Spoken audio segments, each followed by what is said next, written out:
السيدة غادة شرف الدين من المركز العربي الأوروبي لحقوق الإنسان والقانون الدولي، فتتفضل لاستلام الدرع التكريمي.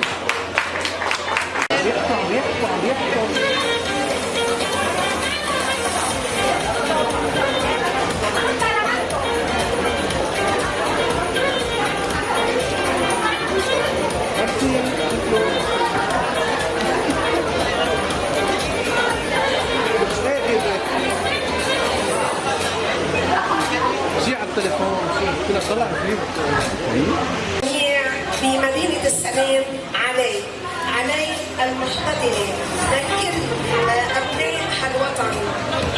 أول شيء بدنا نعيد بمناسبة عيد الجيش، بنقول الله يديم جيشنا حامي هالوطن، هالمؤسسة العسكرية الصامدة رغم كل الظروف حامية لبنان. بدي أتشكر جمعية قلب العطاء السيدة رئيفة الدعوق، شكرا لتكريمي بمدينتي علي هي مدينة المهرجانات، مدينة السلام، مدينة الفرح، مدينة الحب، مدينة الثقافة والإرث والتاريخ.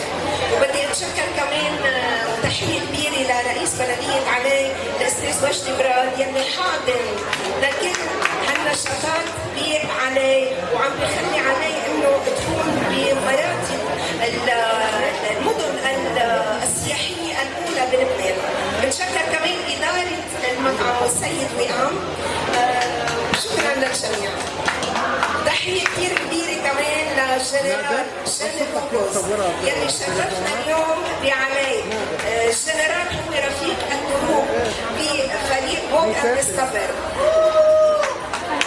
احنا وجودك بعلي بنكبر فيه جنرال، انت رمز لهالوطن وارثي من هالوطن. شكرا للجميع. حبيبة قلبي ست ماذا، نورتينا وشرفتينا، انت قيمة مضافة لا